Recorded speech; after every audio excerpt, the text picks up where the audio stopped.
Welcome into the news portion of DSI. I'm Jordan Kudish. A death investigation is now underway in Wicomico County. Details are limited at this time, but here's what we do know.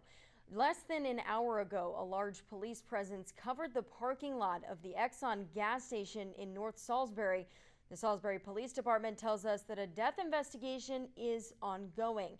However, they were not able to provide us with any other details, but of course we will continue to follow this story and bring any updates as we learn more.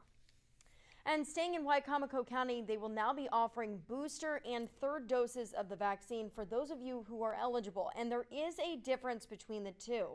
A third dose is for those who didn't get the full protection from the first two doses, and those are available as early as a month after the second doses to help those people reach full protection. But boosters, on the other hand, are meant to extend full protection for those who already got it. Wicomico County says those distinctions on those who can get it was the reason their clinic is now able to hand out doses. So initially, when the recommendation was put out that there was going to be booster doses available, that came before there was any concrete guidance from CDC or from the state of Maryland on how we should give it or to who and the time frame. So when those doses will start being available on Monday at the Wicomico Civic Center, and the health department says that people should check with their doctors to see if they are eligible. And of course, when you do get that shot, bring your vaccination card with you. And the day has come. Anton's Law is in full effect, and now police are buckling down and making some changes to their operations.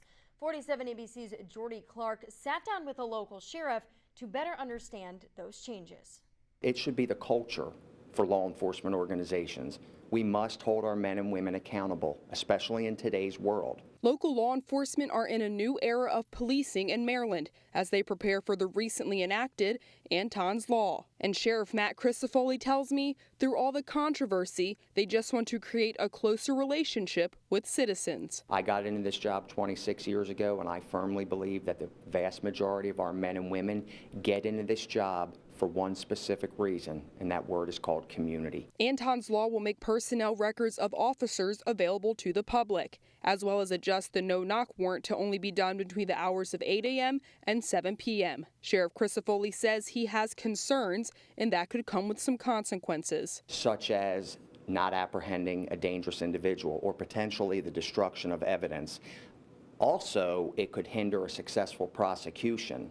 So that is of a concern to us. He tells me the law could potentially pose a safety concern for officers, explaining that opening personnel records could encourage frivolous complaints. But local lawmakers say this is a huge step in creating much needed trust. Public information is important, and I think it will certainly keep the officers on their toes of saying, okay, this information is transparent. Speaker Pro Tem Delegate Cherise Sample Hughes tells me through this law, they hope to continue bringing law enforcement and community members to the table to better understand one another and give suggestions to make sure situations like the Anton Black case don't happen again. Those type of things are good tools, but we're always going to find ourselves just tightening our belt a little bit more or seeing what works and how we can make it more effective in our communities. However, Sheriff Crisafulli says if this law is the step in the direction to better serve the community, then they're willing to do just that. We owe that to them,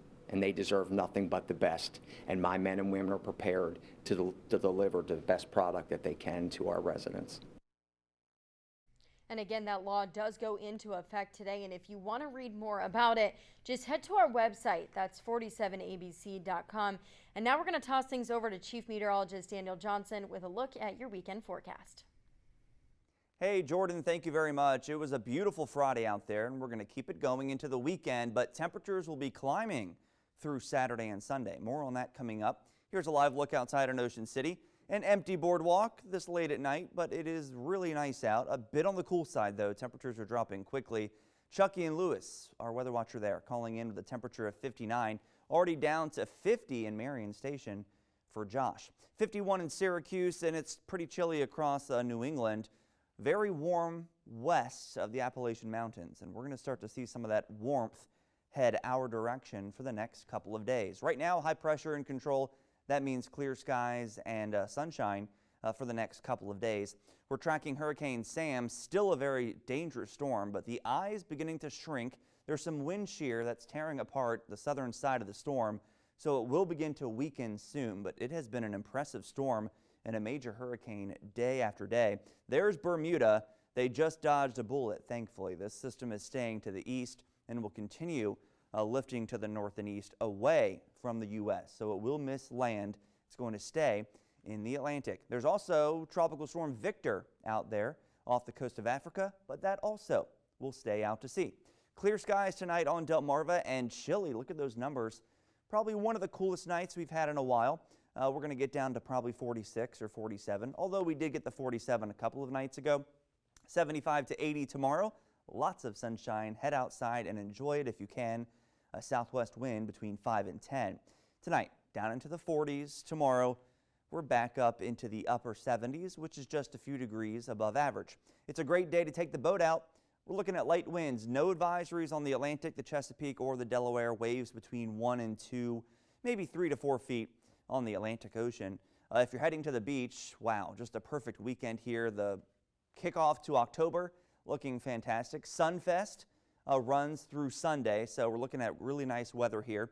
If you're jumping in the water, a rip current risk is high, and they could be deadly rip currents. There aren't a lot of lifeguards or any lifeguards out there patrolling the beaches, so it's not very safe to jump in the water. If you do, though, please know some tips on how to stay safe if you're caught in a rip current. Do not swim against it. Do not fight against it. It's not going to pull you under. It's just going to pull you out to sea a little bit and then swim parallel to shore to get out of it. Clear skies through the day on Saturday. Some extra clouds possible Sunday. Just some high clouds, still very nice. And then more clouds likely by Monday as some rain approaches, but it's just going to be isolated showers late on Monday. A little bit of a better chance for some showers Tuesday, but an even better chance late Wednesday, Thursday, and Friday. That's our best bet late next week for that rain, and that's when we begin to cool down too, back down into the mid-70s. You're watching DSI. Keep it here. We'll be right back. My name is Darius from Y, and you're watching Delmarva Sports Insider.